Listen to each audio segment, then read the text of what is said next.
stars, now a faint refrain.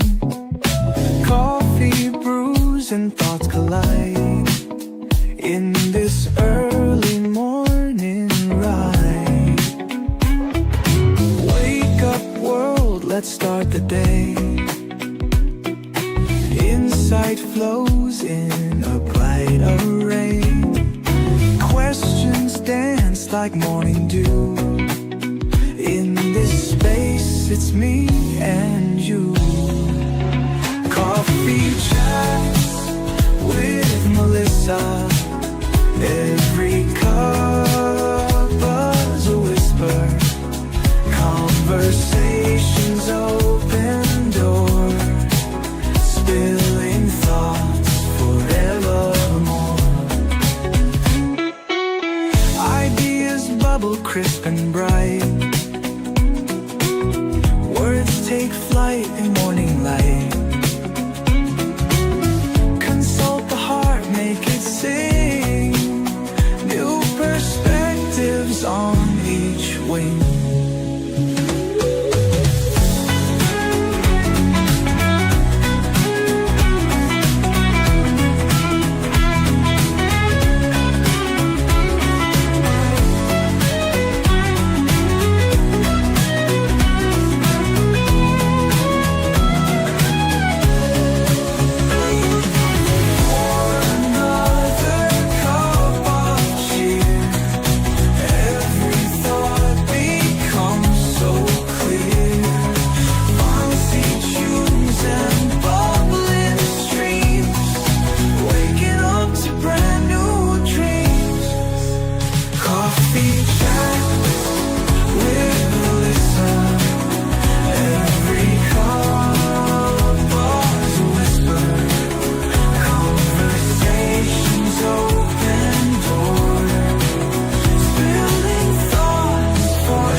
Well, hello.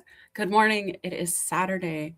I am extremely excited about this event today. I got to tell you, it's almost Valentine's Day. Do you guys know that? Do you know? Can you tell by what you see on the screen?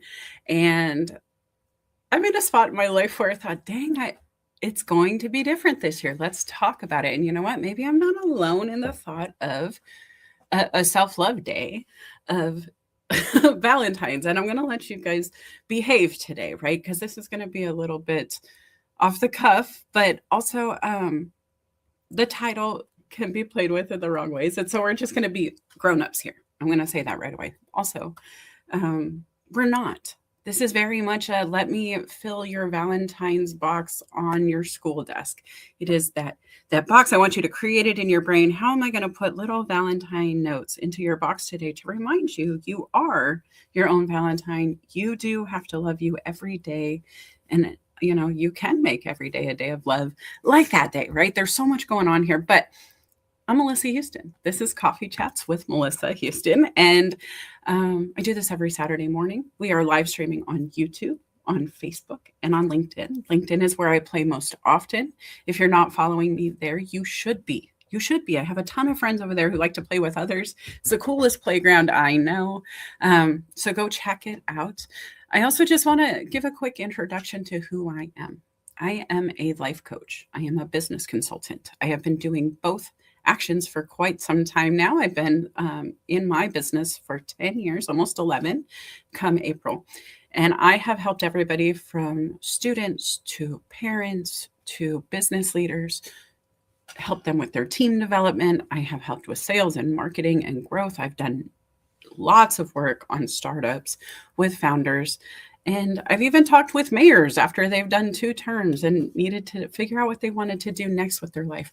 There's really nobody that can't benefit from my service. Everybody has something they're working on in life, and life and business often overlap in ways we wish they wouldn't, right? It usually one interrupts the other. And so if you're looking for some coaching, yeah, definitely can help you with that. I also help with leadership development, business transformation.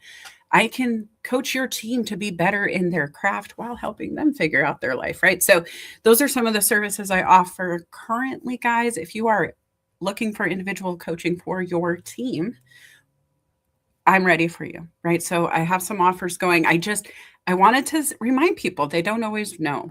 And then also, if you are a person in business looking to launch your own startup, looking to grow online, I have a social selling package that's available.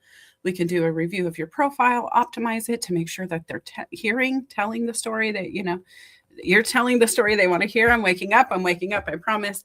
But we'll create a brand kit. We'll make it to where every time they look at that image, they know it's you. And then we'll do some coaching and planning together. Now, that's done. We're done there. I am the cultivator of dreams, motivator of human capital. And what that means is I help people like you figure out what they want to be when they grow up, get a plan of action together, hold them accountable, and then share along the way. If you want to, you can go over to YouTube and subscribe right now, just because I've heard LinkedIn is glitching sometimes. It happened to me last night while I was watching a live. So please make sure this is in your back pocket. You can find me at Document Then Act on LinkedIn, on Facebook, and on YouTube. Are you guys alive? Are you guys ready? Are you ready to get into this topic today? I am really excited if you can't tell. Just wanted to do some quick intros. So welcome to those who are joining. I did see Sean this morning. I got to say thank you again, Aaron Gibson, for that wonderful promo introduction song. I love it so much. It gets my day moving. I always have more energy after. Jose, welcome. Kaleem, welcome. These are names. Felipe is not here. I don't know where Felipe is, but he's not here. This is my show today, but thank you. We are going to be live tomorrow on Careers, Chaos, and Coaching together. I'm glad to hear the audio is working. Guys, $10 headphones I bought at Best Buy. They are the best thing I've ever had. They also have a little rubber nub thing that keeps them secure my ear. I think it's for joggers, but Melissa's a little animated in the studio. So good morning, Rob. Snowy. It is so snowy all over the world, and it's not snowing in Washington. It is a little bit rainy today, and I'm okay with that. But I'm really excited to get going. And then, oh my goodness, Kevin, I've missed your face, buddy. High five. How you doing? Let's get going. Okay. I'm excited. Do you love you? This sounds like a loaded question, and it absolutely is. When I started to think about a topic, everybody's going to cover the Super Bowl. We're doing that tomorrow, right? We're going to talk team leadership and prep and planning. And I was like, that's not really where my heart is this week. My personal life is ever evolving, like most people. And so I've been trying to figure out, as this newly separated married woman, right? Newly being 6 months. This is my first Valentine's Day where I'm not going to be with my husband on the day as a couple and all of that jazz, right? So I was starting to think, what does this day mean for me these days? What does it mean for humans as a whole? As a marketing person, I can tell you I've absolutely bought into the Kool-Aid on this day that's coming towards us. Always wanted to have the candy little hearts that taste like chalk but have cute little messages. Always wanted to be somebody's Valentine and make sure that all the kids in my class brought me one of those little cards to put in my cool little box that they allowed us a whole day of education to create or something, right? I bought in. Did you guys buy in? Are you a fan of the holiday? Do you hope to be a Valentine? Is this day something that stirs up emotion for you? I think every day can really be a Valentine's Day. And that's what I started to think through, is like, do we put too much stock in holidays? Do we put too much pressure on this one day that we have been marketed our whole life, right? And I think about that in every way for celebrations. But I started to think about birthdays, Christmas, Thanksgiving, Easter, all of the holidays that I've celebrated, anniversaries. Um, and I realized the best days I ever had were the days that I ensured the success, that I ensured I got to do what I wanted, that I ensured I had a say in how my day went. And I started to think, well, what does that really look like for people? How does that play into who I am as a person, what this thing is, um, and the mindset of it all, right? And so I asked myself, what does this look like on a daily basis? And I just wondered if you guys know, what does life look like for you when you love yourself? Do you have set time to work out? One of the things I almost said about Kevin was like, he is one of those people that when I think of, he's just like a big, broad, tall guy in my brain. I don't know how tall he is, but I'm 5'4", so everybody's tall to me. But he works out, and I know that about him. It's been part of his marketing through the years, and I know others online who do the same. Bree comes to mind, Coach Bree. She was on a fitness magazine and the runner-up for like the top placement, and she's just so in shape for her age. And I think that's self-love. I think showing up for yourself at the gym, watching what you eat, maybe watching how much you're drinking or partaking in things that don't really benefit you. I'm sipping on a Red Bull now. I'm not saying they're healthy or not healthy, but I probably consume one too many. I am not going to say how often, but self-care could be hydrating and orange juice or whatever. Sometimes it looks like Red Bull for me. Those are choices, right? Choices we're making. There are other ways to play. Maybe you overspend and then you stress about your income for the rest of the week. You do a feast or famine kind of mindset. You love yourself incredibly on a Friday, but Saturday you're not so kind. It can happen in relationships too, right? Where the love is really thin between the holidays and then they show up. And there's a lot of weight that can be put on that kind of behavior. And so instead of looking at this one day, this one marketed, really well-crafted, beautifully designed day to appreciate others, which I think we should be intentional about, maybe we can make it an intentional action every day, right? And that's something that I really wanted to tackle because I think we put too much stock in that one day. And I'm sitting here on the 7th of February. That's when we're live.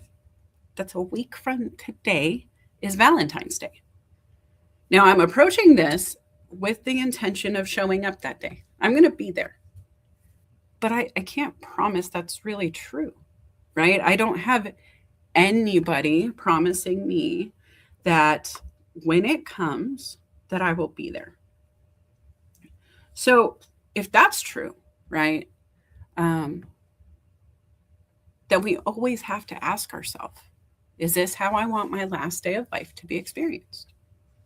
Because it could be today. This could be the very last day we all get to hang out together. This literally could be the last time I see you in my message feed.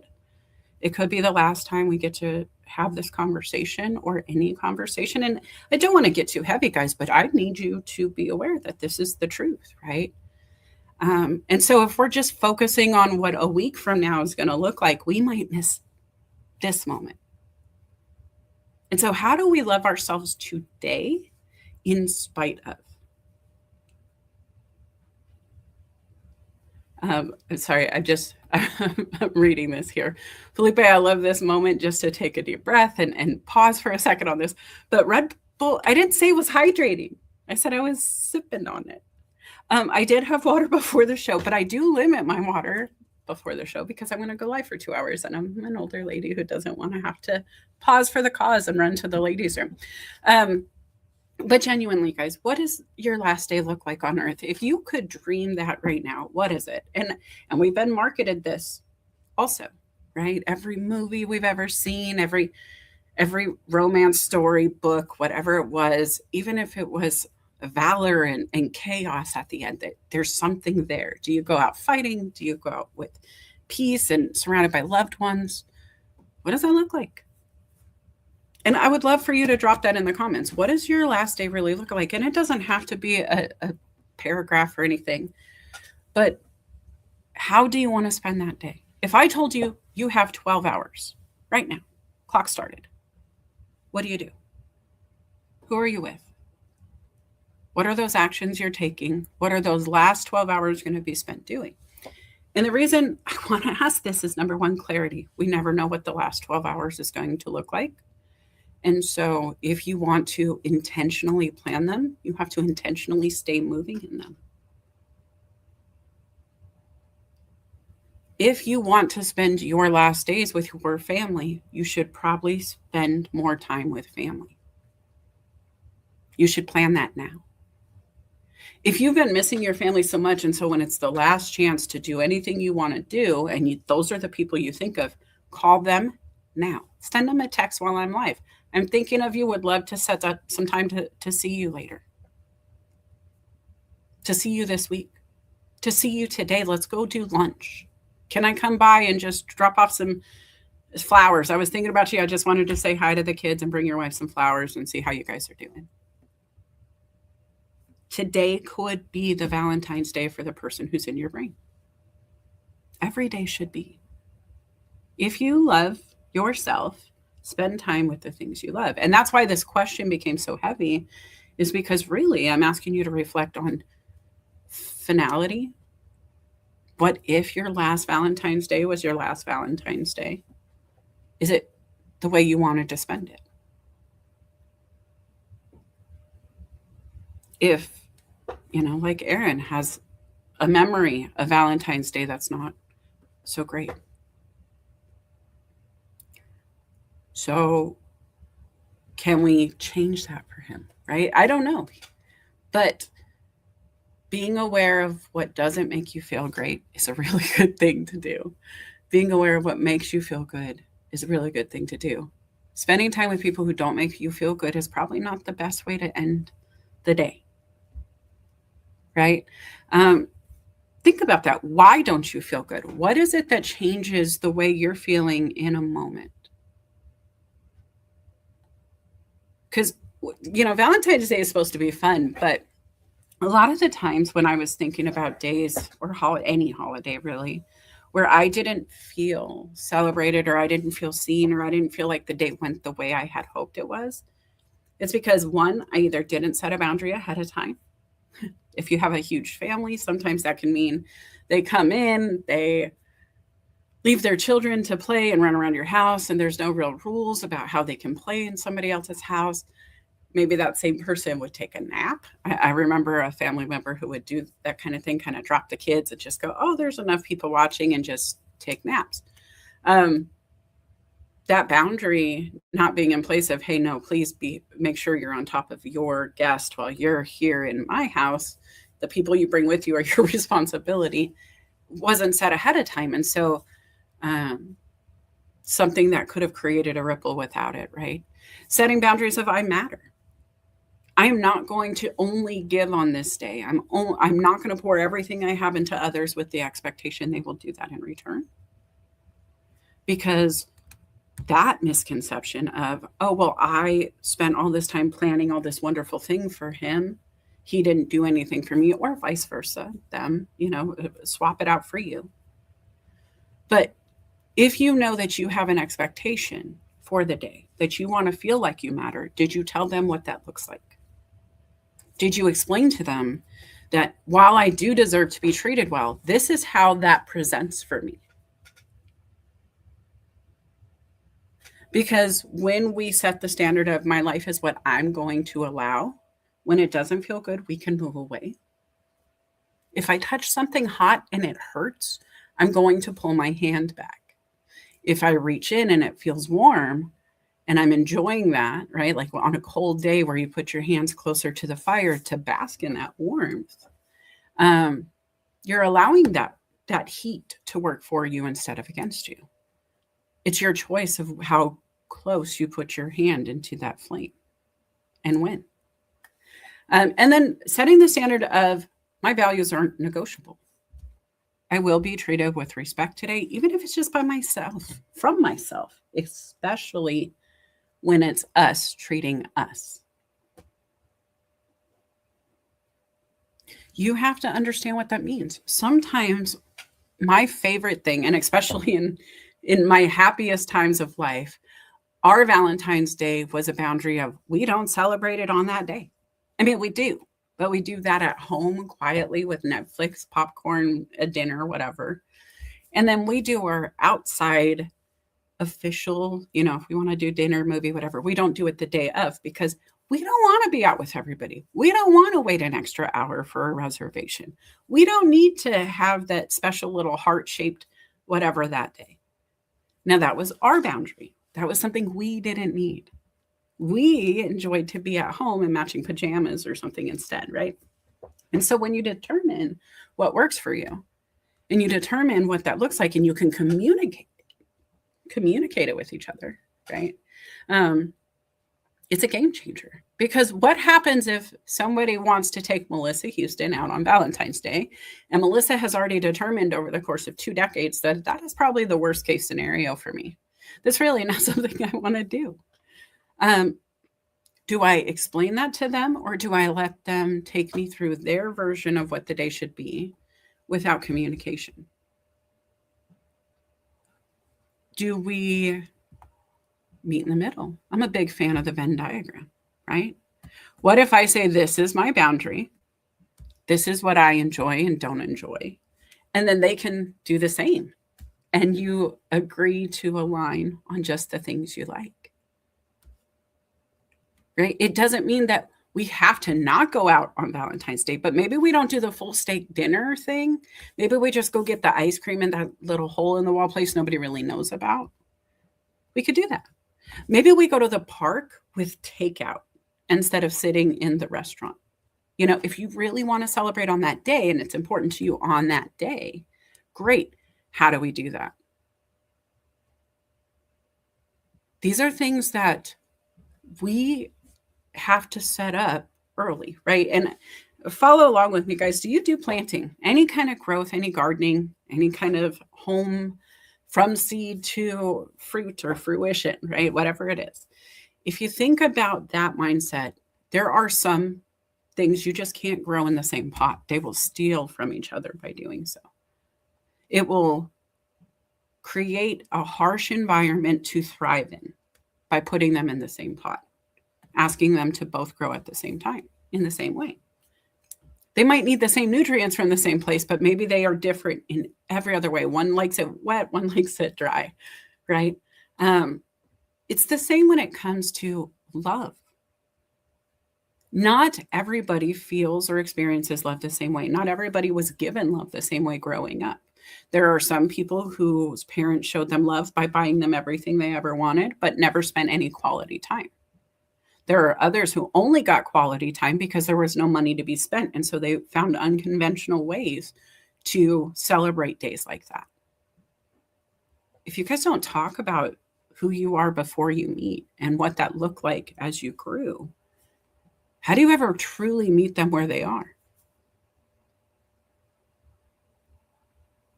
Knowing what you need to know about the other person to truly serve them and yourself, right? That matters. And so whatever the holiday, whatever the experience, if you don't know what makes you feel good and you don't know what makes them feel good and you don't know what in the opposite side of things makes them feel bad. There are people out there who have this generational trauma. There are people who are scared to be successful because success in their family meant divorce, because dad was never home and mom just wanted him home and dad wanted to provide, but they never met in the middle anywhere. There was never time to do any middle ground work. And so then that taught the children, well, dang, if I get too successful at work, it's going to cost me at home, right? Or the opposite.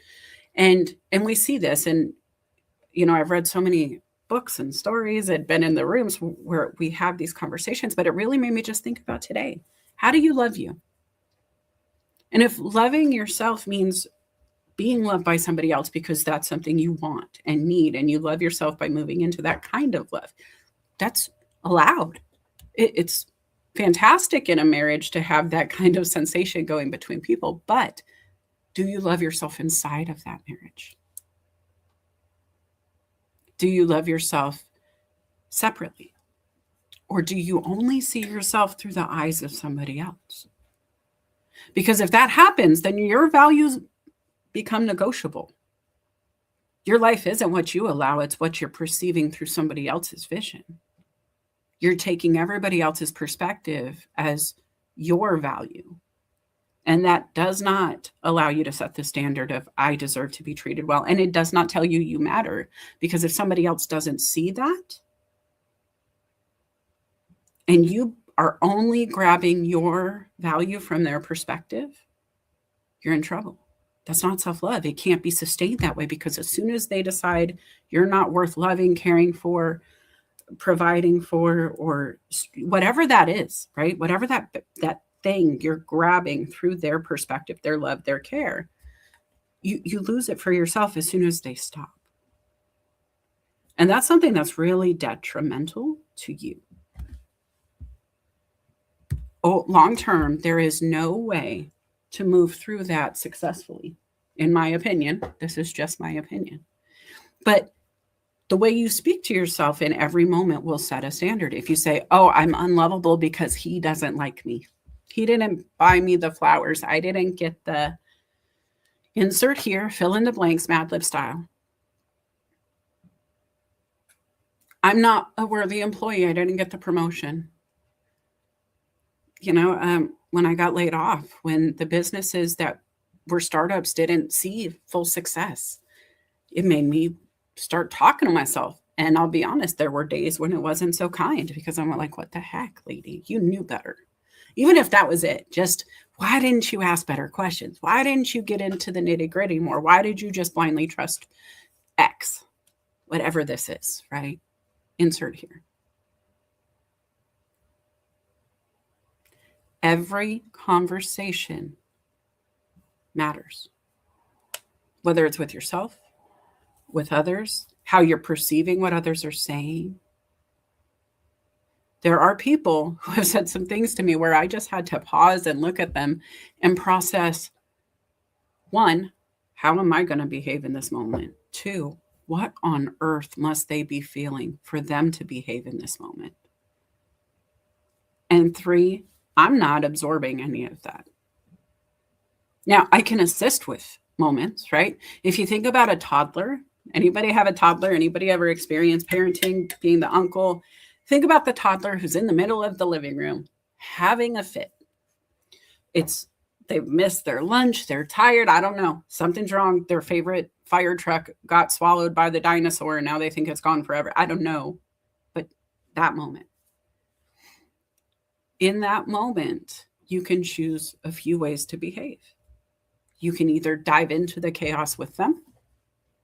You can back up and allow them space to feel their feels and get it out, expel the energy. You can scream back. You can walk away and avoid it completely. All of these things are choices.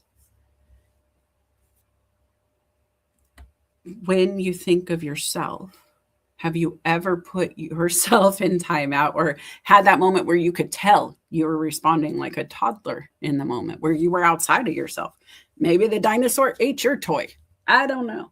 But you started behaving in a way where you knew it was that similar behavior. You could identify, oh my gosh, I'm acting like my favorite toddler. And what did you do in that moment? Because there have been moments where I'm like, you know what, girl, get it together. And I'm just frustrated. I'm hangry. We've talked about that, don't hang out with me too long. If I haven't had food in the last 12 hours, it's probably dangerous. I am the dinosaur that ate your car or whatever. But also, do I give myself grace going, man, you worked really hard today. Now go feed yourself. It's time for you to take care of you. Do I say, oh my gosh, girl, you can't even prepare. You know you have to eat lunch every day. Why are you always so hangry at noon?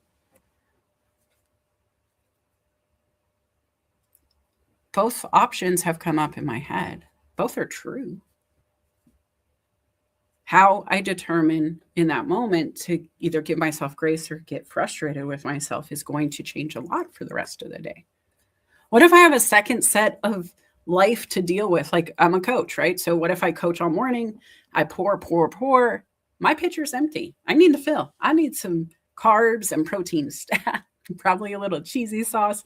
And I know it, right? I need to put a little something in the tummy. I need to give myself some nutrition. I need to really just pause, take a break, do some self care, whatever that lunch break looks like. Feet up, Candy Crush, watching Netflix, a documentary, a podcast, music, dance party. These are all things I can decide to do, or I can curse myself out all the way to the drive through.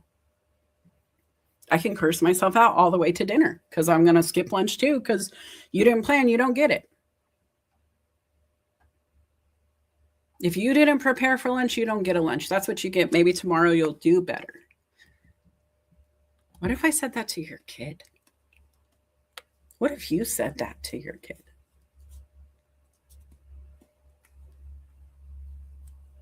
Think about the pressure we put on each other for not showing up. What if you expected your husband to bring your lunch that day instead of you?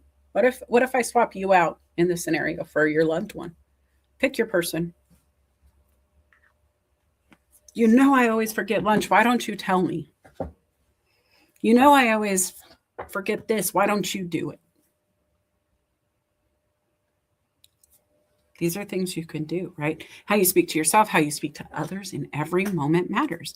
And truth is, it starts with us first. If we're going to talk crappy to ourselves, we are going to be terrible to other humans because we are the most selfish creatures in existence. I'm sorry, friends. I said what I said.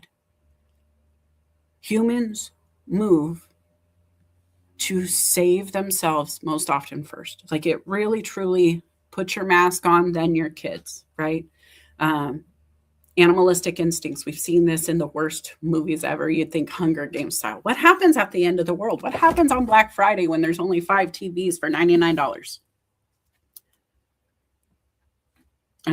That's where I'm thinking when I say these things, right?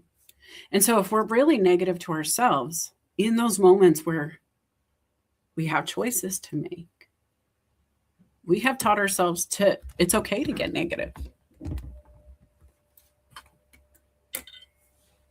Right? That's what we're saying. You're so mean to yourself in those moments. You talk crap to yourself. You're abusive to yourself in a lot of ways. You're not loving you in those moments. How do you love somebody else in those moments if you don't even give yourself the grace? This is why in relationships, if you don't love yourself first, you can't love somebody else effectively. And it's not because we don't want to. It's not because we don't have the intention and we could do it 80% of the time. It's the 20% of the time that changes life. It's the 1% of the time. It's one conversation that changes your life, guys. Every time. I don't care what it is. The new job, the new home, the new diagnosis, the new insert here. One conversation always creates that big ripple, and you don't know what it's going to look like till it comes. And you don't know how much time you have to have those conversations that can create the change you want to see, the good stuff. So what does your life look like on a daily basis, right? I'm going to keep coming back to that. What does it look like? Are you having the conversations you're proud of? If yesterday's 12 hours that you were up and active and moving on average, right? Just 12 hours of action. Are those the last 12 hours you want on your tombstone?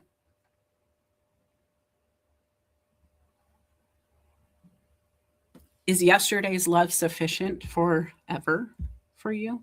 Did you love yourself so well yesterday that it could last you a lifetime? And what if this is that last day? How well did you love yourself? And I know this is hard, guys. And if it feels heavy, tell me it feels heavy. Feels heavy, because I will make sure you're okay. If you need to chat, get into my LinkedIn DMs and tell me you want to come on stage. I'm welcoming people to come have this conversation with me if you want to talk about it. Not going to open it up quite yet, but it will open up.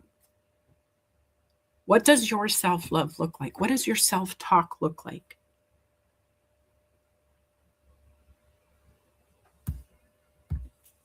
Joy is not something you need permission to experience. Neither is love. I think finding joy has to be intentional. Whether it's allowing myself to not stress on the small stuff, so when that moment of laughter comes up, it can just take me away, right? I often talk about the lazy river. I love a lazy river in a water park. It's just so nice. I get to sit still, keep moving, watch the world, never have the same perspective the whole time. Like you can float it 20 times, and depending on the position of the tube, it's different every time. The people are moving around you every time. It's always different, unless I stand up.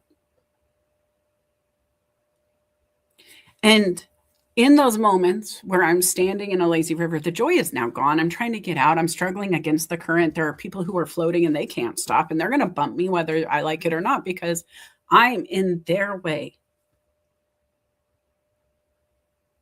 So knowing that I'm enjoying myself when I'm floating, but I'm not enjoying myself when I'm standing firm in something, when I know I have to act.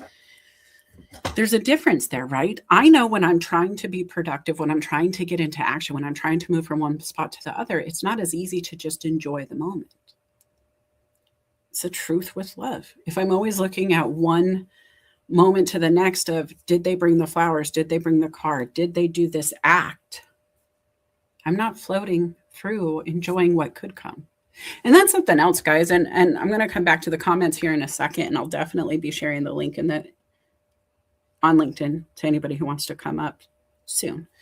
But do you dictate your holidays so strictly that there is no room for the other person to even try to be creative on your behalf? Try to have joy without permission. I think about parents, like, are you one of those parents that shushes your kids' joy when they're laughing too loud? Do you come in and allow it and laugh with them, or do you go, shh, keep it down in there?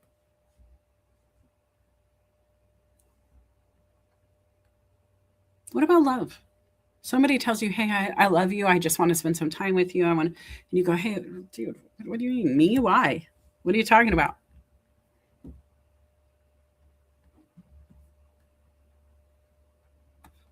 Joy, love, peace, patience, kindness, all of these things I have been taught in my faith are in our own control to source and find and seek, and that we also should give them.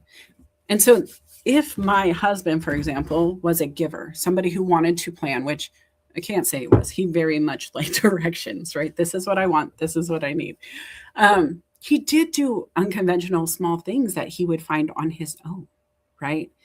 Because I didn't tell him exactly what I wanted. I was like, I definitely want to go get some food, and I like orchids, and I would give some hints. But was that the requirement? No. And that's something you have to be okay with, guys. If your idea of love is a heart-shaped box full of chocolates that are varied in nature, kind of like a guessing game, a specific flower and a specific gift beyond that, you have to articulate that. If that's what brings you joy, say so. But then what brings them joy? Is it the cooking? Are you asking them to take you out when their joy is cooking for their loved one and cooking something intentional from scratch, a recipe you've wanted to do? Are you taken away from a moment at home that could be flowers down the hallway, a heart shape on the bed, a beautiful dinner, and a bubble bath? If you're telling them the only answer is reservations at 7. So think about where you find joy. Do you allow other people's joy? Do you have joy no matter what the experience is? Are you just happy to be in that day with them? Does it not matter what Bob brings, because no matter what, as long as Bob's there, it's a good day? Do you need financial stability to experience Bob in a way that's enjoyable? Can you walk in the park? Can you pick a wild flower? Can you eat at home yesterday's leftovers and still have love and joy? And if not, why? What is lacking? Because truth is, guys, when I think about love long term, when I think about who I want to be when I grow up and what that looks like with or without a partner, I don't want to have unlimited funds to make my life happy. Because I might not have unlimited energy to create those funds. I might move into inflation that I've never seen before, and I won't ever be able to have that kind of stability in the future. Maybe, right? Or maybe the people with money also don't feel like it's sufficient to make them happy. And I'm aware of that because I work with them often and they come to me to help with mindset, right? So for me, joy does not come from income. It does not come from paid activities necessarily. Like I will love Disneyland and there is a fee to that for sure. But does it have to be the thing we do every holiday or the only thing that brings me joy? Those are things I want you to think about. Charles says, if you're in a relationship, are there things one must completely take care of, cooking, paying bills, or is everything split? That is a personal conversation with you and your spouse or your partner, because I won't speak for everybody. One person may love the thought of being a stay-at-home parent, taking care of the children, doing the laundry, keeping a beautiful home, and having dinner on the table by 5. Others may think, I'm just going to pay the bills, and that's great. Others may say, hey, I don't want the full responsibility of any of this because I know I'm a human and I could be gone tomorrow. And what happens if I disappear? Are you going to be able to sustain yourself? Is it always on me? If I'm sick, what happens next? And so those are conversations you guys have to do on your own. Let me see. I'm going through these comments here. Bill says, why do I hate mornings? Sir, because you're probably up too late at night. That's usually what I tell my kids. Can stress overwhelm love? I think that's what you meant without the ED. I'm going to take that.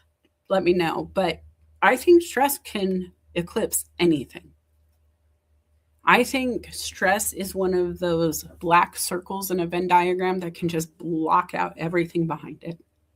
It is something that if you don't maintain, it's hard to shift beyond. And I think that's true for anything, right? Joy, love, even in just relaxation. If you're stressed out, it disappears. There's none of that. There's nothing that I can think of that stress does not eclipse. So how do you prevent that eclipse from happening? How do you stop your body from being blacked out by something you don't want to feel? I love this. I just have to give a shout out to Aaron because he doesn't always eat food. I love that he's eating better. And also, I'm one of those people who yells at him for not doing it. Coach Carrie, welcome. Speaking positive vibes and prosperity over myself and y'all too. I love that, right? She loves me. And on the opposite side, guys, you are going to love yourself better than anybody because you understand yourself better than anybody has ever understood yourself. And you're going to be the meanest person ever because you know what to poke at.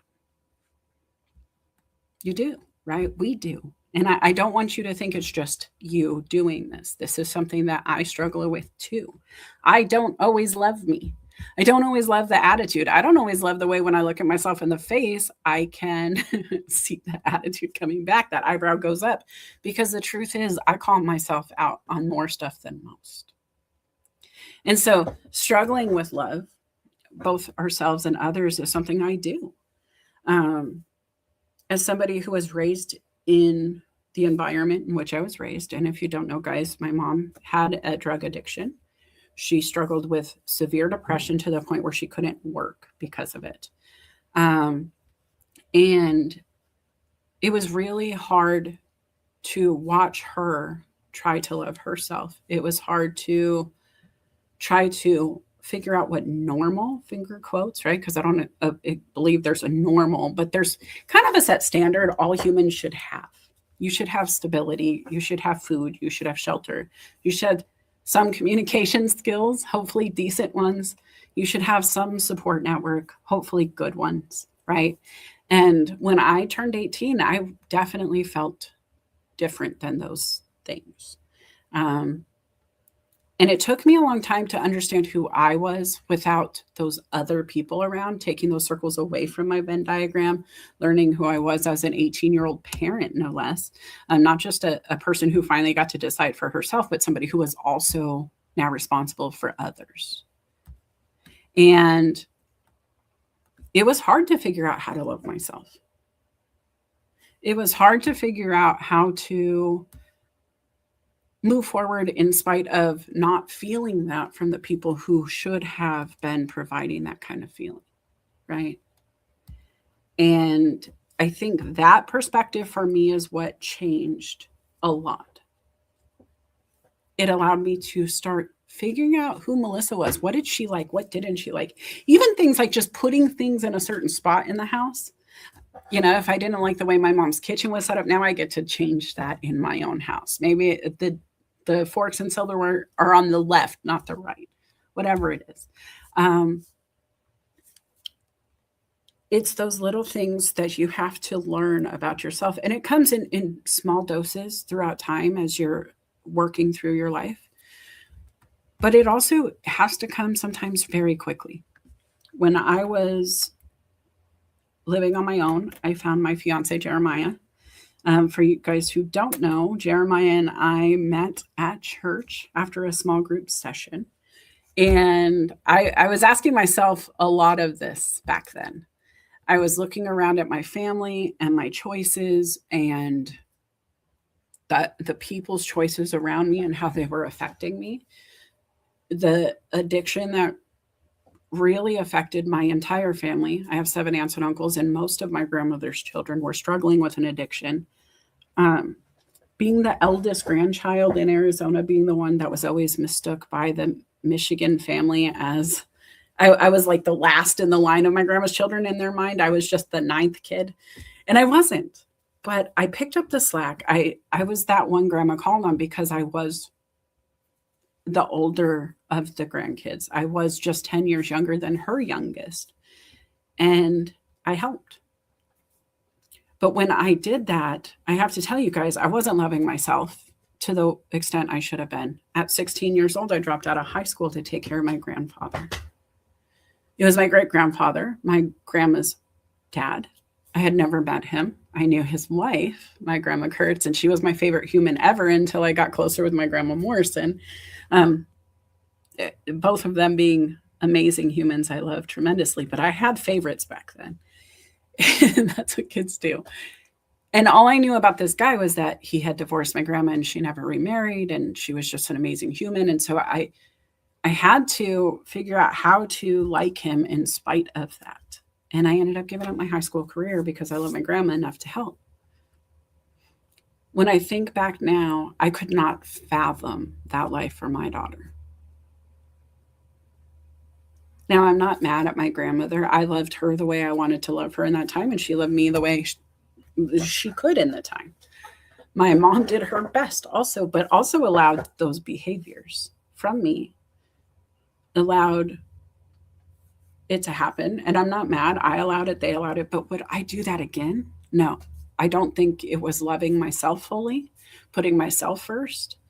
Were there other options? Probably. Did I make it easy for the one I loved? Yes. And so not to be upset about it at all, but how many times have you been in that scenario in your life where you're making decisions to try to appease others, to help out? You know it's really bad. You know you can fix it. But is it the way you're supposed to move? And is that how you want to spend your last 12 hours? If I had to choose today, I would take care of my grandfather again. I would. I'm in a different place now. Would I go back to 16-year-old me and allow it? I probably wouldn't. If I'm being honest, I would love her better these days. I have a better mindset about who she is and who she'll become. And I think there are a lot of things she could do instead. There are other options that could have been utilized that would allow Melissa to be in a different spot. And so if I could go back, I would change it. And knowing that allows me to use that knowledge when I plan forward. Now, when I look at my daughter, who is my future, and I'm looking at her future because that's my job, right? How do I prepare her? How do I protect her? I don't put her in that same environment. Now, do we show up for family if they need it? Absolutely. That doesn't change. We just change maybe how that response looks. We can be supportive without taking over the problem. Does that make sense, guys? And I'm looking at these comments. I got to be honest, I can't talk and scroll and read.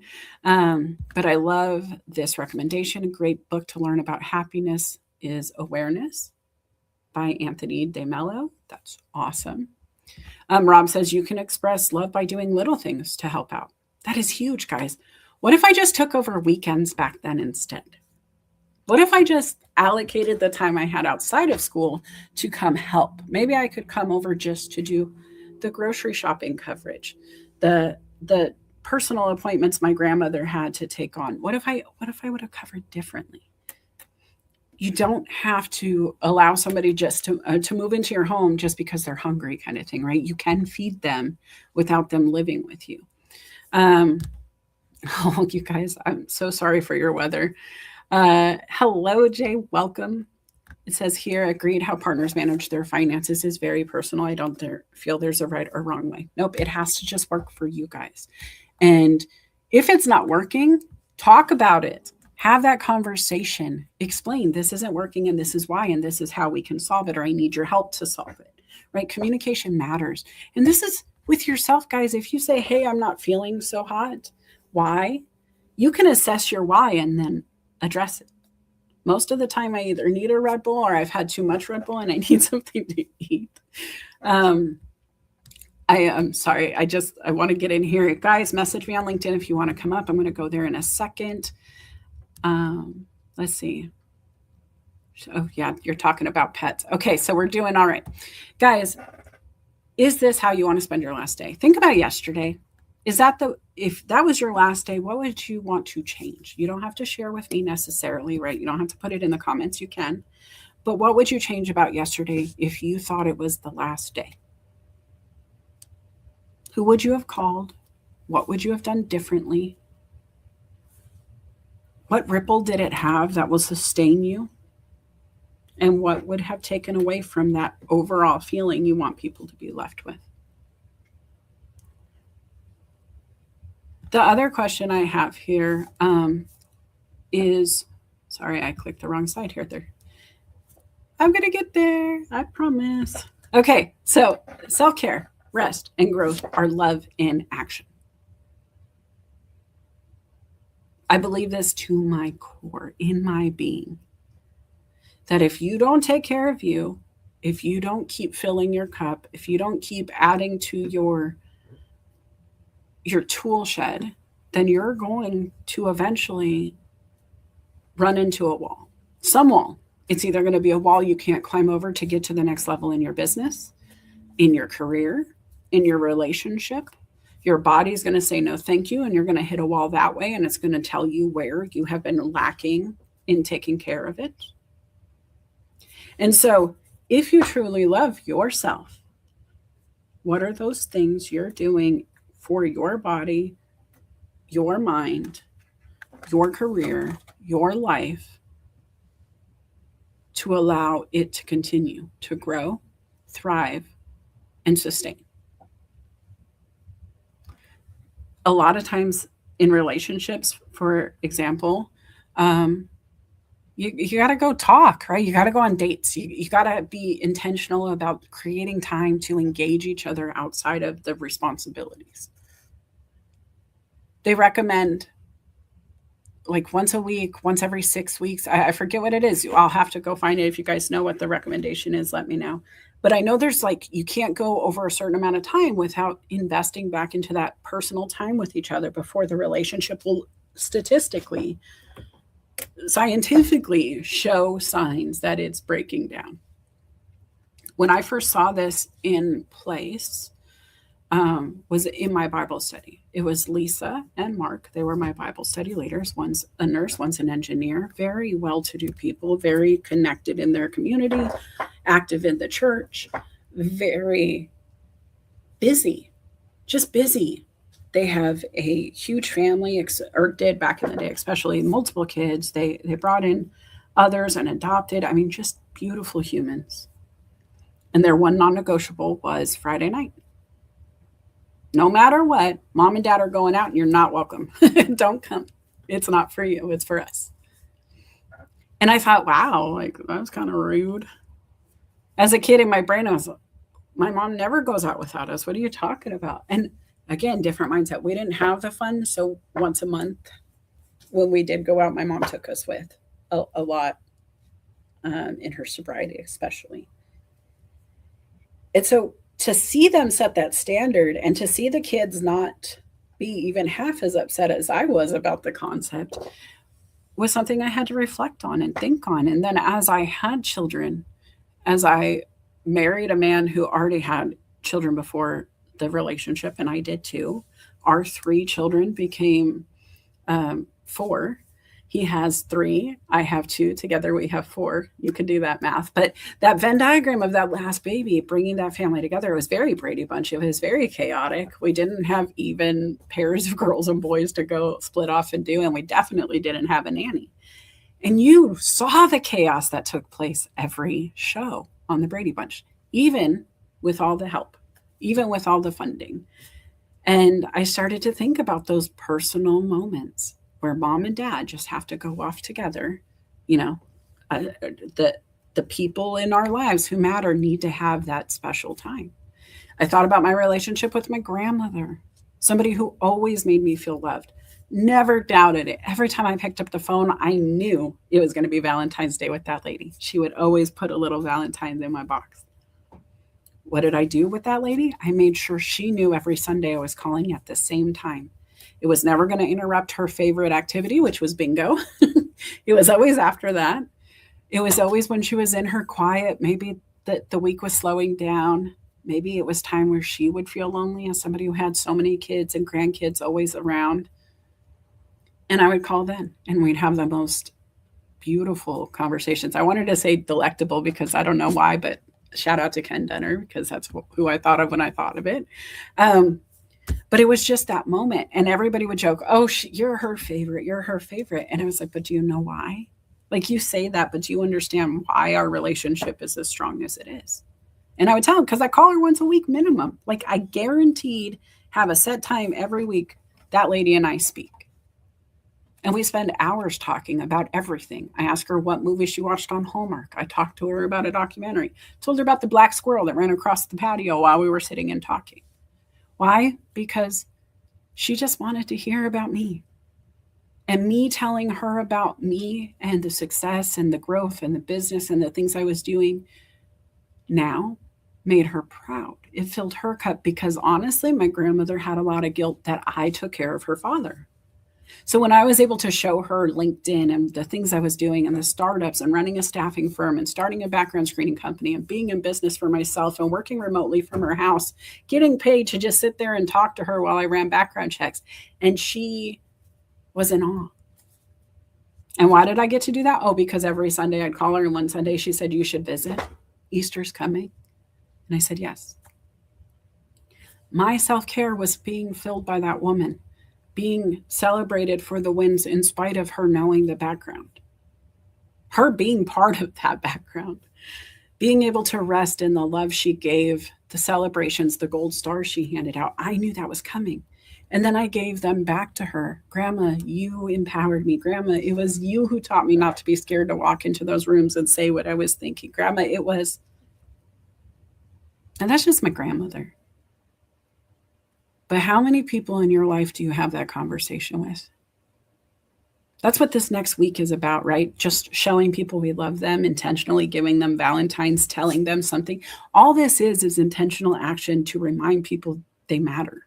That's all the holidays really are. We market everything else. Everything else is something you, me, and all those people on LinkedIn are responsible for, right? We do this to sell business.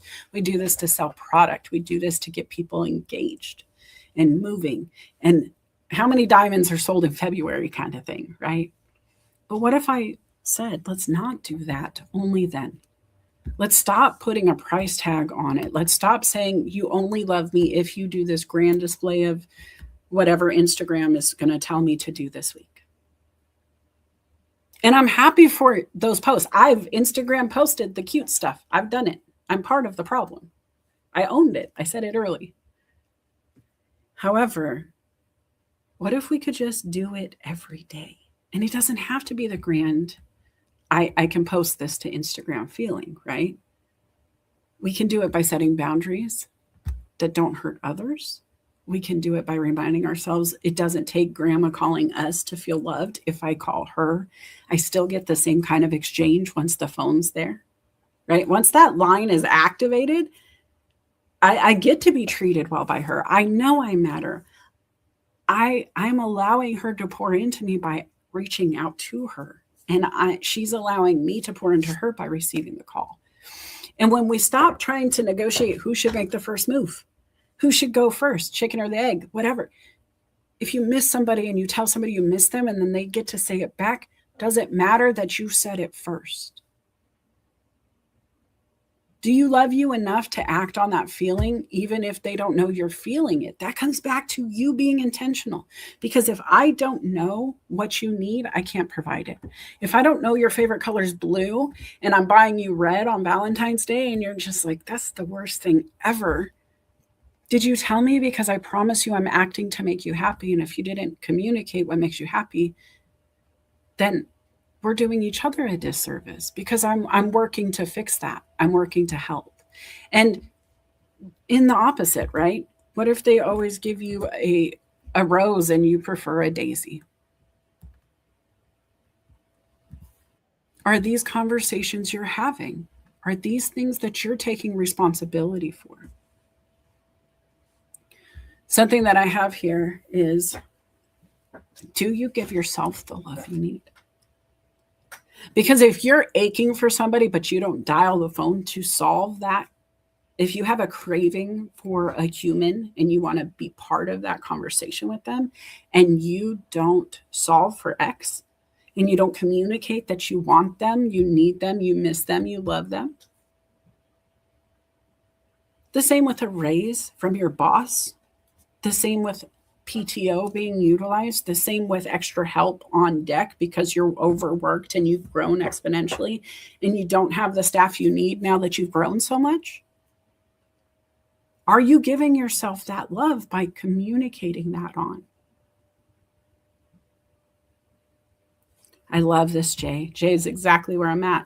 We need to acknowledge the cause of stress. We don't need to accept it. We can do things to protect ourselves. It doesn't mean we live in ignorance. And we don't live in the chaos. Just because it's a rough day at work doesn't mean it has to stay that way. It is up to you, because bosses want you to be productive. Bosses want you to be able to do the job, right? And if you tell your boss, I can't do the job without a pen, chances are good the next thing that they're going to do is hand you a pen. If you tell your spouse, I don't feel loved if we don't go out in public and you hold my hand and kiss me in front of the world, you have acknowledged your need for PDA. For whatever reason you need that, you have now stated that. And if they have a moment to provide that and can, they will. If they love you and they understand your need and they're willing to provide what you need because they love you and said so, communicate it.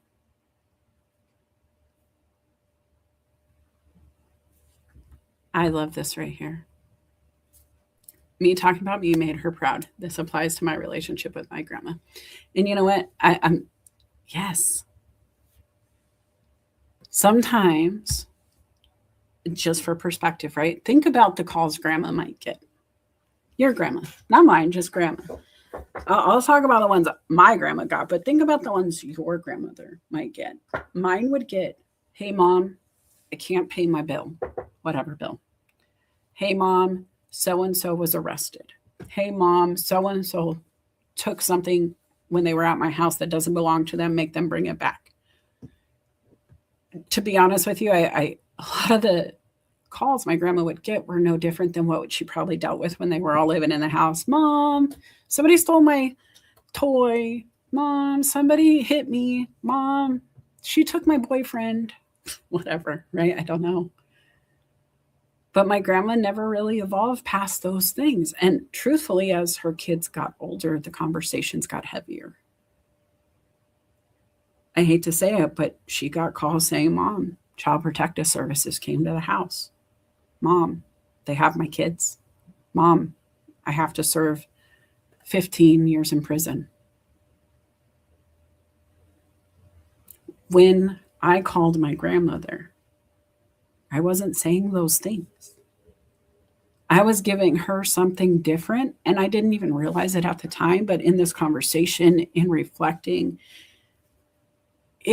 it very much was filling her up in a way that I don't even think I understood, because I was there selfishly being filled up by her praise. But as a parent who has children who called and said, Mom, I've made a mistake, and whatever the mistake was, right?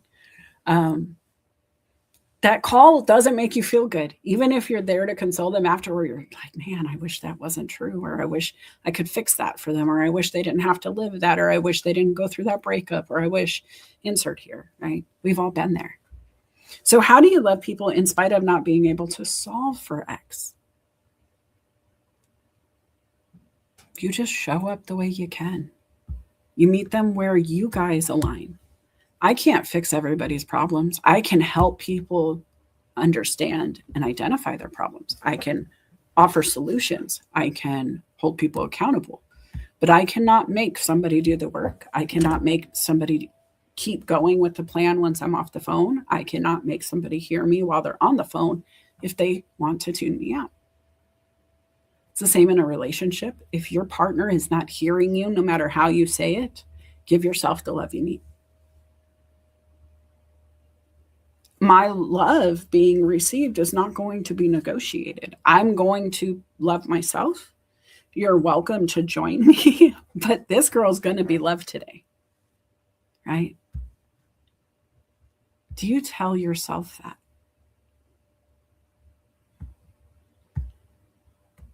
What does that look like in your life on a daily basis? How do you show yourself love? I want to invite you guys to come on up. I'm at a point in the show. I would love to hear from you. Like, what are you thinking? What are you feeling? What kind of conversations have you had that were hard with somebody you loved that improves the love? Either for yourself by saying, nope, this is no longer for me. I'm sorry, what they're adding to my sweet loaf is not sugar. How do you remove yourself from those moments to show yourself love? Because truth is, if somebody's making you not feel great, if somebody's creating a ripple in your life that is not loving, they got to go. If somebody was, and I want you to think, anybody see The Rock with Sean Connery? Oh my gosh, this just popped in my head. Let me know if you have seen the movie The Rock. Just say The Rock. We'll confuse everybody. They'll think it's Dwayne Johnson. It'll be fantastic. But that movie was about, and I'm not going to give too much away, but some prisoners who break in, there's a break out, there's some stuff going on, but there's this ball, this circle, this glowing green ball of gel that when it makes impact, when the bubble pops, it's gas. And as that gas seeps through the room, it's just destroying everything it touches. There are people in our lives that are those little balls.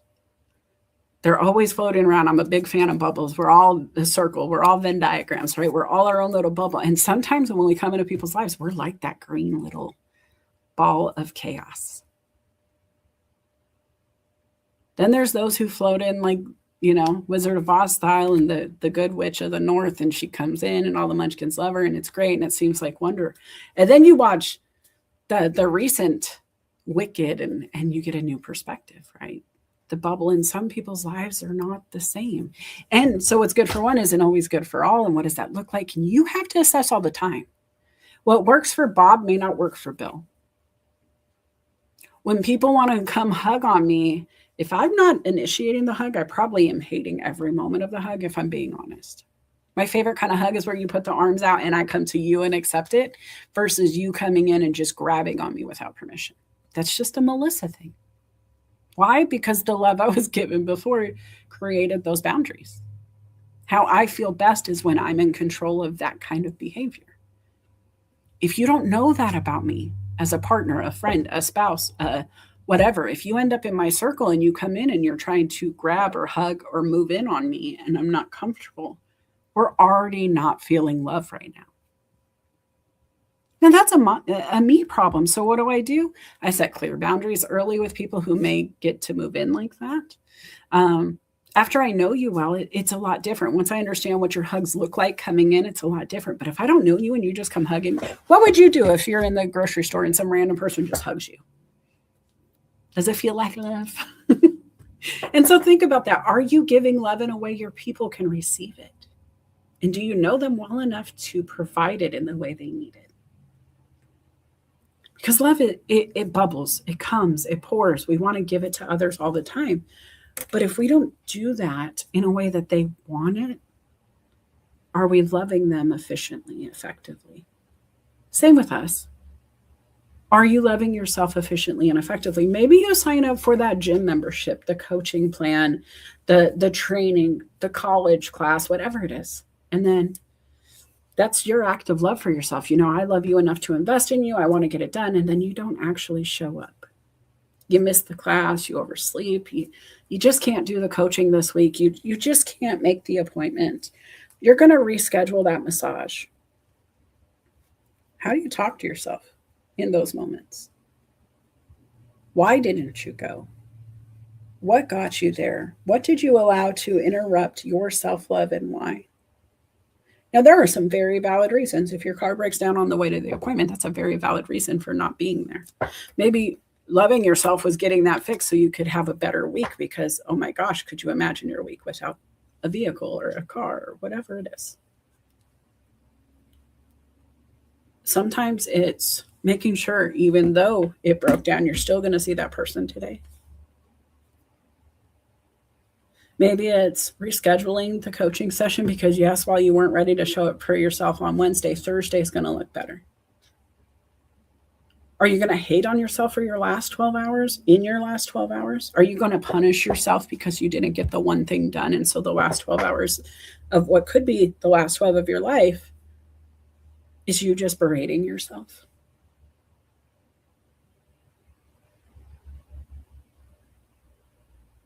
You have to decide what it looks like every day. And because we don't know what the clock looks like behind you, in my brain, there's always this invisible clock over our heads. We don't know what it's set to. We don't know when it runs out. And when it runs out, it runs out. And so what is that last line you give a friend? What is that last thing you said to your mom, your partner, your boss, your colleague? Maybe you're on a college team together and you have to do an assignment and you told them they were stupid and shouldn't have been assigned to your squad, and you walk out of the room. What if that's the last thing they heard from you? Would you love yourself if that's what you gave somebody else to go on? Because honestly, guys, when I don't like Melissa, and I'm going to talk about myself in the third person for just a second, it's usually because I acted in a way that I am not proud of. And I always love myself, but I'm not showing myself love all the time when I'm not very proud of how my actions were. And I do think that comes back to childhood, because I very much had a mom who would send me to my room when I was in timeout and I just got cut off from the world. So maybe that's what I do to myself now. And understanding that makes me aware, right? And being aware allows me to not live that. Instead of putting myself in a timeout, I will assess it and address it and just deal with it in the moment and take the lick and keep moving. When I learned this skill set, it changed my behavior in my workplace. As a kid, I was very scared to be found out to not have done my homework, my whatever, because the punishment was pretty aggressive. Not gonna lie. People who have addictions aren't always really soft and sweet, caring parents like the Brady Bunch, right? And so I was always really on top of my stuff. I had to be. When I do something now where I don't do the to-do list or whatever, I had to give myself grace. When I make a mistake, I had to give myself grace. When I spilled the milk, we don't cry about it. We don't get upset. It's okay. We can afford another gallon. We didn't just ruin a month's worth of food or like a week's worth of food. But that was my reality back then. And so my mom's response was because she loved us and wanted to feed us. And now the milk spilled, ruined that. And it's all perspective. But guys, in the grand scheme of things, how would you react in those moments? And how do you want your child to feel? And what if that memory, whatever that response was in this moment, whoever that person is on the other side of the memory, is that really something so vital in that moment you need to leave them with a core memory like that? Because I promise you, if my mom would have known the ripple of that milk conversation, it would have never taken place. It just wouldn't have. She really would have been beyond herself, beside herself, to know that those little things really hurt my soul to that extent. Like I took on all of that weight. I don't want my kids to feel that. So if they spilled milk, I'm like, it's cool, it's milk, we'll get more. Even when we didn't have more to have the ability, because there were times early in my parenting, I really didn't have it to just replace milk. I just knew it wasn't worth the hurt that could come from me being upset with them. Does that make sense? Are you still there? Are you still with me? So ask yourself whether it's the people around you, yourself, whatever the situation is, before you respond. Are you doing it in a way that your future you would love? Will you be proud of yourself in doing it? What would make you proud instead? Because if stress can ruin love and relationships, and we know that acting in a way we're not proud of can ruin the way we look at ourselves or others look at us, what are our actions really going to do for us, right? What are we creating by acting in this moment? Is it good or bad? We're always planting seeds. We're always growing something. We're always setting a boundary, good or bad.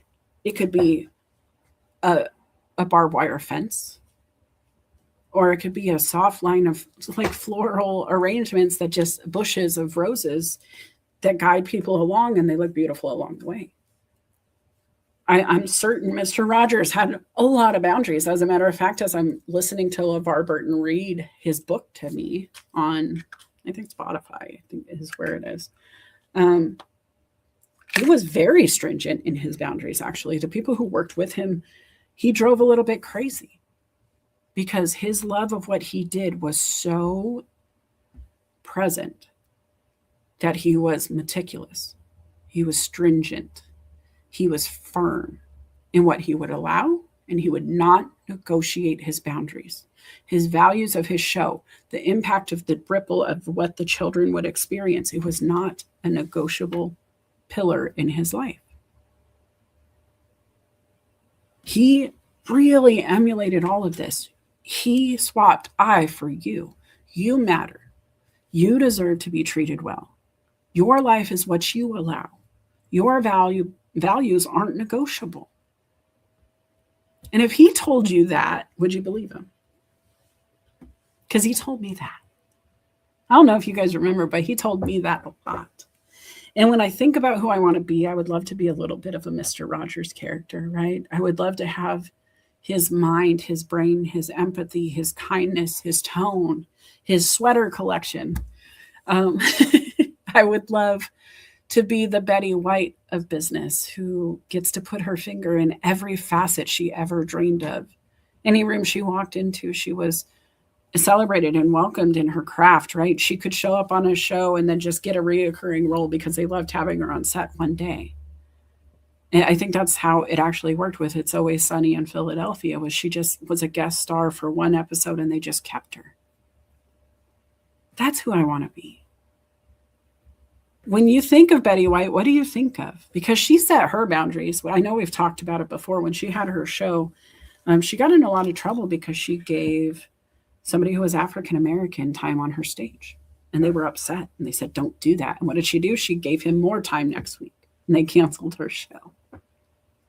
But it was her show. And she was going to do it her way till the very last moment. And she loved every bit of what she did and would have done it again, she said. And the people she was around felt loved. She knew that they mattered. They deserved to be treated well. Their life was going to be what either she or they allowed, right? Both were true in that scenario. And because they were valuable, the value was not going to be negotiable. I think it's important to look at your life and assess your business, your pleasure, yourself, your actions, the humans, and what you're doing and why. Because it's easy to be an ugly human. It's easy to get caught up in the tit for tat, he said, she said, the tennis that is an argument when you're passionate about something. But if we're going to really get back into what Valentine's is and do you love you in this moment right here, passion and love are not exactly the same thing. I can passionately hate something, which means passion and love are not equal.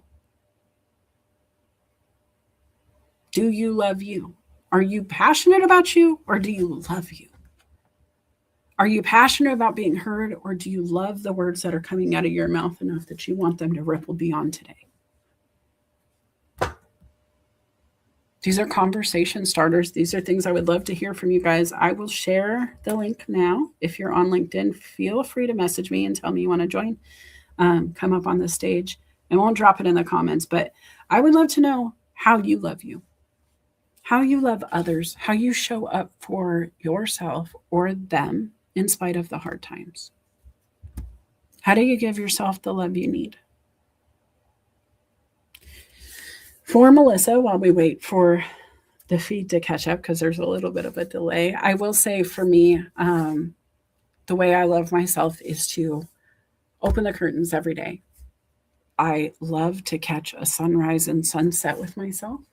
It's something that I always dreamed that my partner would do with me often. Like we would intentionally get up together and do that, watch the sunset together over dinner. So when it wasn't happening, because he would leave before sunrise due to his career, sometimes I wouldn't get home till after sunset, right? Even especially now where I'm working, we close later. And so how do I do this for me if he's not there? What right? And even when we're together, we weren't together in those moments. And so how do I do it? I catch them anyway. If I wanted to do it with him, I could say, hey, the sun's setting, go outside, let's watch. And we could do it from other sides of the city. If I needed to share in that, I have ways. But the truth is, really what I wanted was for me to be able to experience it.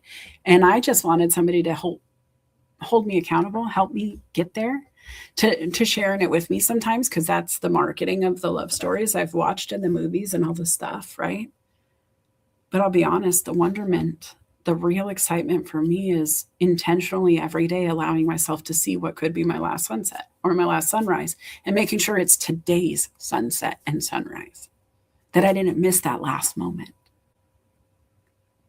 If nothing else, I hope that when I'm gone, that my love of the sun coming and going is something that will make you pause when you catch it in your life. I love eating ice cream with a fork. Chaos, right? I know. There's something very cool about for me, I feel like this is self-love to be able to allow myself to break all the conventional rules when it comes to ice cream. Number one, I love to eat it right from the container, so don't get one that I have to share. If it's mom's ice cream, it's mom's ice cream. Now, can I share the family ice cream? Yeah, sure. It's not going to be as fun, though, because I want to eat it right from the container with a fork. Why a fork? Because you get better leverage. You get to get the chunks of the ice cream out the way you want. You get a better scoop. You don't have to take all the cream with you if you don't want. You get more control. It also tears up ice cream in a way that would make people look inside and go, oh my gosh, why are there fork lines in the ice cream if I had to share? I don't want to have that conversation. I love myself enough not to force that. So what do? I get 2 of that ice cream so I don't have to share. What's really neat is knowing myself enough to know that small thing makes me so happy. And what does it cost? A couple dollars more at the grocery store to allow that to happen, keep others happy. We don't have to worry about it. Everybody gets a piece. And it's simple. You have to find those things and just set those boundaries for you. Even if it's like, hey, don't use my loofah. Hey, don't use my face cream. This little basket is only for me. I don't share it. Everything else we can. Do you set those boundaries? Felipe, welcome to the stage. What's coming up for you? I love the boundary talk and self-love talk, but I don't know. Is it a hard one to deal with? Or are you finding some good pointers here? What do you think about it? Well, good morning, first of all, and just off the whole topic of sharing, I have a wonderful family with a big heart, but sharing when it comes to certain foods isn't always the best quality of this family, to the point where, because I'd like to enjoy, say, my ice cream or my Thin Mints, and they might stay in the freezer for a while, meaning like more than a couple of days. Well, my family's like, well, what's it just sitting there? Are you going to eat it or not? Because if you're not going to eat it, we'll eat it. And I'm like, leave my stuff alone. So I have to hide my stuff in the refrigerator in my office if I want to make sure that I don't get it stolen, because my family has no self-control when it comes to like the few things that I'm like, just if you eat my stuff, just leave me like the last cookie or leave me a bite or bowl of ice cream. No, they just kill it and destroy it all. But that's not what this is about. It's about love. Not Okay, about it is a little bit though, because I'll be honest, I had 4 kids, right? And then a husband who's like, oh, she doesn't really dig leftovers. So he had free rights to my leftovers. The kids are the same way. Well, the ice cream's still here. Nobody wants it. I'll just eat it. I'm like, of course I wanted that ice cream. I have been planning a precise moment with the sunset on Saturday at 5 to eat that ice cream. Why'd you touch my ice cream? And truthfully, if they don't know that's your boundary, that's on us. If they know it's your boundary and still take your ice cream, that's on them. But it is all relevant. Like, how do you set that boundary? How do you love yourself enough to either hide some ice cream money, buy it at the time, just stuff some in your drawer, I've talked whatever about it the is, boundary. right? I put signs on the refrigerator about the boundary. I've done everything but skywriting. Okay, I mean, I have tried to communicate my boundaries. They just don't care. Now, other boundaries they respect with the utmost love and concern, and I appreciate that. It just comes to like the sweets and desserts that I just want to save. Like leftovers, I'm the leftover guy. I'll eat leftovers. I don't care. But when it comes to like the sweets or the desserts, that's where we have battles. That and popcorn. For some reason, my family does not share their popcorn. Everybody wants their own. Very weird. Oh yeah, we don't share popcorn in this house either. But listen, I guys, think we need to if you teach the know next that, generation how to share more. I'm just saying. I think we just or maybe COVID taught us to stop sharing, and I think there's a ripple there too. A lot of us stopped doing buffets and all you can eats and whatever. But guys, if you know this is a point of contention, like Felipe does, like he said, he'll hide some in his office or something. I have a personal stash in my bedroom of my snacks that I can get that I don't want anybody to touch. It doesn't mean that my kid can't come and go, Mom, you got any snacks hiding? I'm craving something and there's nothing in there until we go shopping. Cool, whatever, right? Like, but it's the boundary of this is mine, ask permission, even in a relationship, guys, even with kids who are like, oh, my parents buy me everything. I get to eat what I want. If you love them, give them that moment they've been thinking about, because it's the worst case scenario, Felipe, when you go for that cookie and the last one's already gone. Even just that one cookie being there. Now, just let me have a taste. If you hide food in your bedroom, I don't recommend eating in your bedroom unless it's like breakfast in bed, obviously. But that is a bad habit to get into, which my father. Why is that bad? Because it's bad to eat right before you sleep. It's bad for your overall health, and it's a bad habit because you eat without noticing you're eating because you're probably watching TV or doing something else, and you don't brush your teeth usually if it's the end of the night. My father, God rest his soul, amazing man, but the man was dumb as a rock when it came to his teeth, because he would sit there, and this man had a PhD, y'all. He was smart, but he would have a stash of Hershey bars in his nightstand, and he would eat one before he went to bed at night and go to sleep. I'm like, dude, the chocolate's just sitting on your teeth. No wonder you have horrible teeth. Oh my gosh, Felipe. What? So just don't change putting them in the bedroom. Just make sure you brush your teeth. Well, also, after I eat, I'm still going to have to empty my bladder out. There is no going right to bed for me. Put them in a different room where you. Because I like it. Why not let me live my best life? Just because your dad did it doesn't mean I can't. Listen, your best life can be in the guest room. It doesn't have to be in your bedroom. Because don't go to Felipe's house if you're hungry at night in your bed, guys. Don't even tell Felipe you're snacking. He'll come in there as the snack police. Well, not only that. Stop it. It's not CCC. We're not going to tell them how to love themselves. That's the other part. One question. Can I ask one question to the audience? Yeah. The audience or me? How you and the audience, how many people are bothered when they get into their bed and they find a crumb or something? Just tell me, does that bother you? Yes or no? Now I'll shut up. Oh, look, I'm Princess and the Pea. Nothing can be a crumb in my bed, but that's fine. We don't eat messy in the bed. We don't do that. You may not. I don't, because I'm trained. I'm a professional bed eater.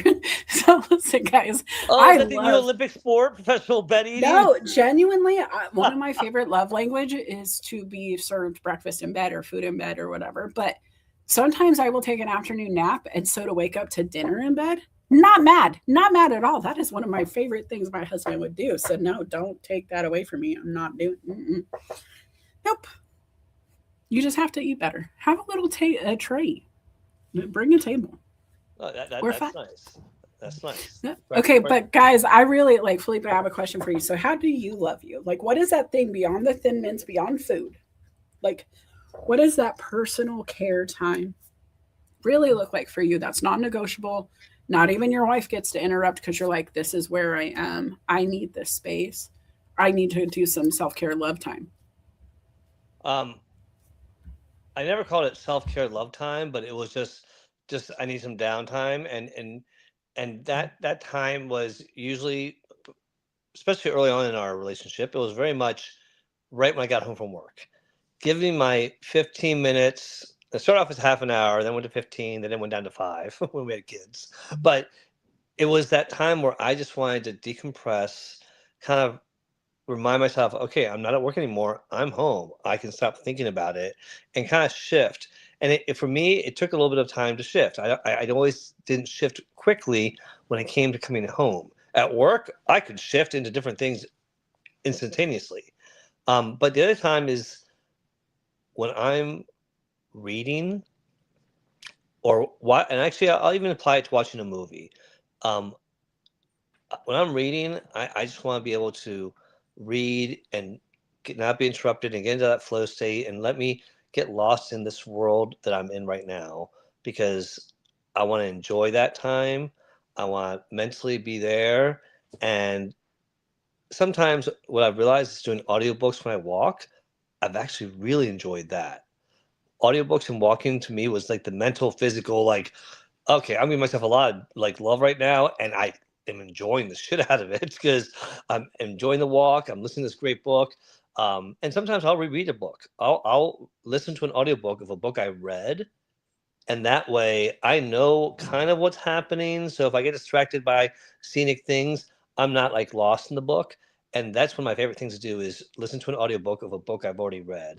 Um, and then outside of that, I would just say I don't have any like really like major boundaries of like leave me alone. Probably because I've been in HR so long, I've been trained to somebody walks in, you drop what you're doing and give them your full attention because you're there for them. So, but I do have those boundaries of like let me read, let me decompress when I finish my work day, and Saturday mornings before your show and Social Saturday Chat. Saturday mornings used to be my mornings just for myself, but now it's a LinkedIn morning. Oh, and can I add one more thing about love? Well, 2 seconds, because one, mute your freaking vibration. That's the worst thing in the world on an audio event. Number two, hold on. No, hold on. Number two, what you said, I have to just reiterate. I love that you do the audiobooks or like books in general. And I'm going to mute you for a second because you're still vibrating. It is driving me nuts. I also do audiobooks or I also do podcasts in the same way where there's a low entry point. I don't know if it's because we're a little neurospicy and like that, but there is something beautiful about being in like self-care mode, going for a walk, having your favorite songs on, being able to dive into a deep thought and come back and pick up right into those lyrics or that book. And I think, guys, having that, it's a low stress point because your brain is already in the know. There is scientific fact behind that. The more you do something that's known to you, you get to rest a little bit more. We're always spatially aware, and if you walk into a new environment, whether you know it or not, your body is going to respond as it is a new environment. It's going to be more in defense mode than relaxed. It's why when you go into your house, your body kind of releases in a way because it's very familiar territory. And so as you're growing these new experiences, take some of those comparables with you, like the things that you know. Take your favorite song, take your favorite book, take your favorite a snack and go to a new environment, because you're going to find more peace taking things you already understand, know, and are comfortable with into those new environments, especially if you're an anxious person. And I can tend to be, especially in environments I'm not used to yet, because like I said, all of the things. We are always in defense mode until we know we're safe. And so create those safe spaces for you. What does it look like? Find your favorite cafe where you know the people. I like to play pool at the same spot, Felipe, because I know the people who work there and I feel comfortable. If I was uncomfortable, I could go to somebody I know and say, I'm not very comfortable. I got to go. And I would be okay and be monitored while I leave, kind of thing. And so I think having that's important. But what did you want to say about love? So, well, one thing about there is, you described just compassion. At the end of the day, have compassion. For 30 years, one of my primary roles was when someone had to be terminated, I had to do that. And that sucks. That's the worst part of my job. And there are people out there that will fire somebody with glee, with enjoyment, with cruelty. I'm like, and that says a lot more about that person. Have some compassion. People are already at a point where they're having a difficult situation, and that's with love too. Is don't kick somebody when they're already feeling bad. I mean, what kind of person are you? Are you gonna kick a puppy? And that's the kind of person I think you are. If you're kicking someone when they're down, you're a puppy kicker. Oh, But sheesh. but with love, I want to remind people about Valentine's Day. One of my favorite Valentine's Day is when we had two young kids. We were not going anywhere out by ourselves. We're like, let's take the kids with us. And we just realized, you know what? This Hallmark holiday, which it is a Hallmark holiday, I'm sorry, but make it about love and with anyone in your life. It doesn't have to be that boyfriend, girlfriend, spouse kind of thing. It can be your child. It can be your best friend. It can be your grandparent. Um, Make it about love and just appreciate and make it a little bit special, and just remember to do it throughout the year, because that's one thing that we had so much fun with our kids. And we were at this restaurant and we realized there were like six other families there. Like, all right, this was not an original idea, but we had fun, and we just kind of talked about Valentine's Day. What do you love? And everything from candy to Pac-Man to, our kids were saying everything. So I think there's a lot of benefits to broadening your scope when you think about Valentine's Day. Yes. And also, not just Valentine's Day, guys. This is about every day being possibly the last day to consider it a day to share love. Because truthfully, Felipe, there's no guarantee you're making it to next week. No offense to you, no offense to me. I may not be here either, right? Or it might just be me not there. And so we have to be intentional every single day. And you can't wait for somebody else to celebrate you. And I know I agree, it's the Hallmark holiday for sure. And you have to make sure that if you care about somebody, they know right now. If you have plans for Valentine's Day, you want to do something, tell them, plan on it so they can be excited with you today. You don't have to tell them the whole thing, but just, I want you to be my Valentine in a week. I want to spend my Friday with you. I want to go read a book with you at Barnes and Nobles on Sunday, whatever it is. Also, Jay, how dare you come to my room and say that? What? I'm definitely a Seahawks girl. We're coming live from Washington State right now. And if it's not Cardinals, it's Seahawks. Go Bird Gang. Anyway, what I would say, guys, if you're not feeling love for yourself, reach out to me and let's talk. Because there have been a lot of times in life where it was hard to even receive somebody else's love because I wasn't feeling worthy. I wasn't aware that it was love being given to me because I was so in my head or so stressed out, right? Rob asked that question. Stress absolutely eclipses love.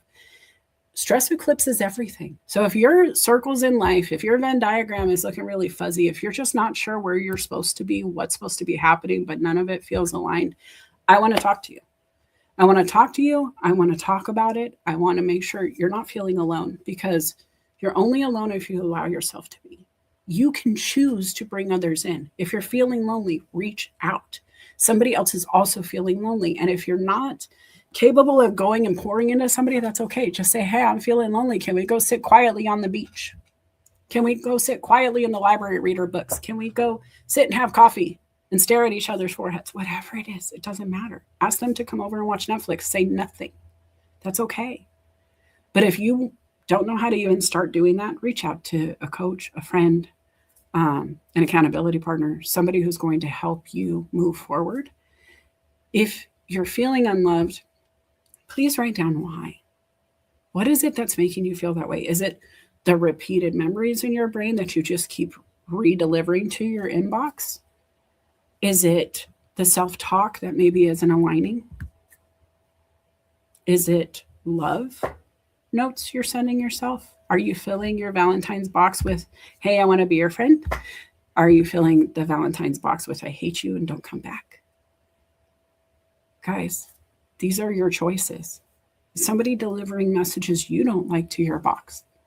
Because not everybody's kind, right? We've all seen the world can be ugly. I know for a fact, doing background checks, even family can be ugly to other family members. It can get really ugly inside relationships and family dynamics. And so if you're facing that, I want you to set some good boundaries. I want you to ask yourself the questions. Who makes me feel like these aren't true? How can I change that behavior if it's me? Do you need to write these down on your wall? Do you need to have them on the fridge? Do you need to have them in the bathroom?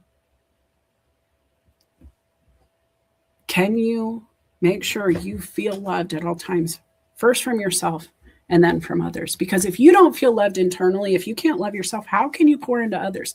If you're not feeling it, as soon as somebody comes in and wants to give it to you, are you going to latch on too strongly? Are you going to pull too much? Or are you going to be like that vampire that sucks the last drop? Because that ruins relationships too. You got to have those good boundaries so you don't overwhelm your partner who could give you that life and that water. It can't be your sole source, because if they disappeared tomorrow, you're no better off than today. So how do you love you? How do you set those boundaries? How do you move within you and then empower and strengthen a relationship with others? I love what Felipe shared. I love that we're going to be live again tomorrow, Careers, Chaos, and Coaching. You need to go check out his profile and click attend. Did you click attend yet? Because we're going to be talking about leadership and getting ready before the big game. And it happens to happen before the big game too, which is great. And go Seahawks one more time. But guys, how are you spending tomorrow? Who are you spending it with? What are you going to be doing to grow? Take care of yourself. Make sure that the last 12 hours looks exactly like you want the last 12 hours to look.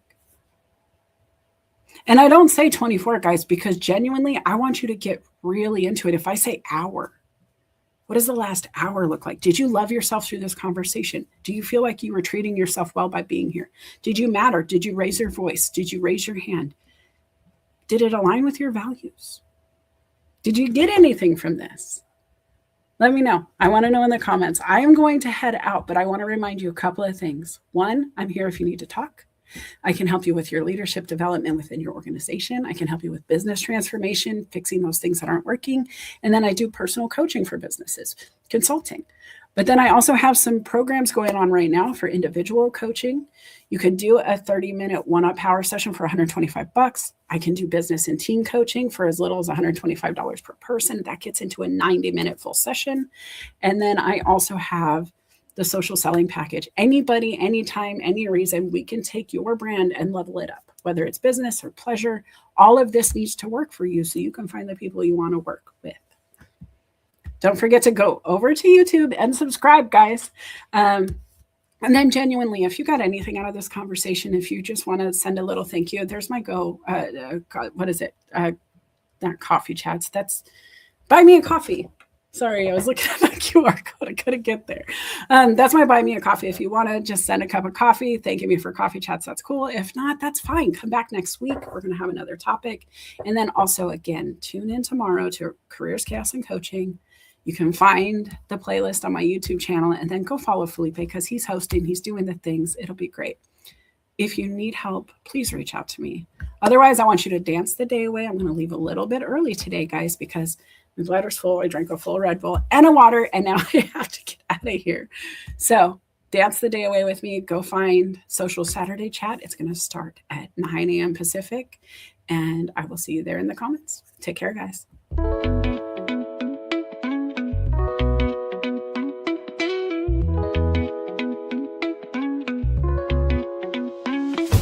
Sunlight creeps through my window pane.